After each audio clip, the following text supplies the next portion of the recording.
അങ്ങനെ കാലങ്ങൾക്ക് ശേഷം കോളേജിൽ നിന്ന് നാട്ടിലുള്ള പ്ലാനാണ്. മികച്ച യാദൃശ്ചികമായിട്ട് യൂണിഫോം തന്നെ പോകേണ്ട അവസ്ഥ പുറത്തേക്ക് ഇറങ്ങിയത് ഓർമ്മയുള്ളൂ. നോക്കുമ്പോൾ അത് വേറെ സ്കൂൾ യൂണിഫോം, സെയിം സാധനം സെയിം കളർ. ഞാനാണ് ഇല്ലാണ്ട് ഇറങ്ങിയോണ്ട് നമുക്ക് വേഗം ബസ് ഓണം വയ്ക്കാണെങ്കിൽ ഫുൾ ഉത്സവം സീസൺ അല്ലേ. അങ്ങനെ നമ്മൾ ആലുവ റെയിൽവേ സ്റ്റേഷനിൽ വരി നിൽക്കുമ്പോൾ വലിയ തിരക്കൊന്നുമില്ല. എന്റെ ഒരു ഭാഗ്യം വെച്ച് മിക്കവാറും വരുന്ന ട്രെയിനിൽ ഫുള്ള് തിരക്കും. അല്ല അതങ്ങനെയാണല്ലോ. അവിടെ നിൽക്കുമ്പോൾ നമ്മളെ സീനിയേഴ്സിനെ കണ്ടുപോയി ഒരു ഐവിക്കോള പുറപ്പാടില്ല, ഒരു പൊളിക്കട്ടെ. അങ്ങനെ അവരും പോയി. നമ്മുടെ ട്രെയിൻ എപ്പോഴാണ് അവധി? നമ്മളെ വണ്ടി 8:45 ഞാനവിടെ എത്തിയത് 8 മണിക്ക്. ഇനി 3/4 മണിക്കൂർ വിളിച്ചിരിക്കണം. അവിടെ ദീർഘനേരത്തെ കാത്തിരിപ്പിനോട് നമ്മളെ വണ്ടി എത്തി. ഭാഗ്യത്തിന് ഞാൻ വിചാരിച്ച അത്ര തിരക്കൊന്നും അതുപോലെ സീറ്റും കിട്ടിയിട്ടില്ല. സ്വാഭാവികം.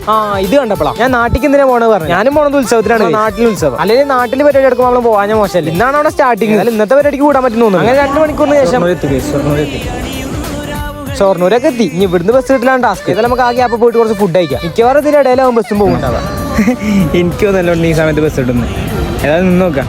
പ്രതീക്ഷയാണല്ലോ എല്ലാം. ഓക്കെ പ്രതീക്ഷ ഞാൻ പറയണില്ലൊന്നും. ഇതെല്ലാം ഫോൺ ചാവാറായി വിവരം സന്തോഷപൂർവ്വം അറിയിച്ചോളൂ. അപ്പോൾ ഇവിടുന്ന് ബസ് കിട്ടി അടുത്ത വീഡിയോ കാണാം. Good bye.